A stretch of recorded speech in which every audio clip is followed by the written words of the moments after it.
Sandigan Bayan si Senador Bong Revilla na bisitahin sa ospital ang anak nitong si Cavite Vice Governor Jolo Revilla sa loob ng 5 oras.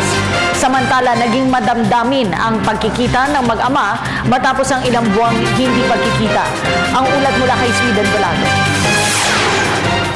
Dakong alas 9 ng umaga, nagpasya ang Sandigan Bayan 1st Division na payagang makadalaw si Senador Ramon Bong Revilla Jr. na naging emosyonal nang makita ang kasalukuyang kondisyon ng anak na si Cavite Vice Governor Jolo Revilla na nakakonfine sa Asian Hospital sa Muntinlupa.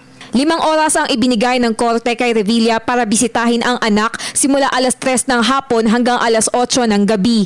Kindly granted the request of Senator Revilla to be allowed to visit his son at the Asian Medical Center from 3 p.m. to 8 p.m. today.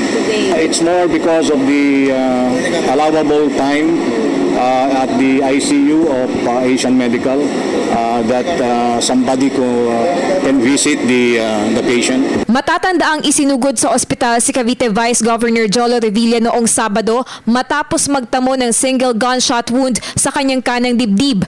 Ayon sa abogado ng mga Revilla na si Attorney Raymond Fortun, aksidente umanong natamaan ni Jolo ang sarili habang nililinis ang kanyang baril. Bagamat stable na ang vital signs ng batang Revilla, nakararanas pa rin umano ito ng internal bleeding kaya hindi pa siya maialis sa intensive care unit. Bagay na nagdulot ng mas matinding pag-aalala sa ama nitong si Senador Bong. Based on the medical advice we received by text, 200 cc of blood was again extracted from his lungs. So yesterday that there were about 500 cc that were taken out, and that only means that the bleeding continues internally.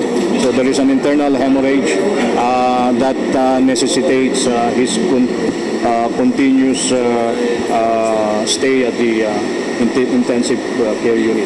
Samantala, matapos magbaba ng desisyon ng Sandigan Bayan, lumabas saktong 1:40 ng hapon ang convoy ni Senador Revilla mula sa PNP Detention Center. Alas 2:05 naman nang dumating ang mambabata sa Asian Hospital and Medical Center. Lulan siya ng puting coaster ng PNP na may nakasunod na security groups mula Regional Public Safety Battalion at ambulansya, habang may 2 motorsiklo naman ng Highway Patrol Group ang nasa unahan. Mahigpit na pinaalalahanan ng Sandigan Bayan at PNP na walang ibang maaaring puntahan o gawing side trip ang senador kundi ang ospital lamang. Hindi naman na tinutulan ng kampo ng prosekusyon ang desisyon ng korte.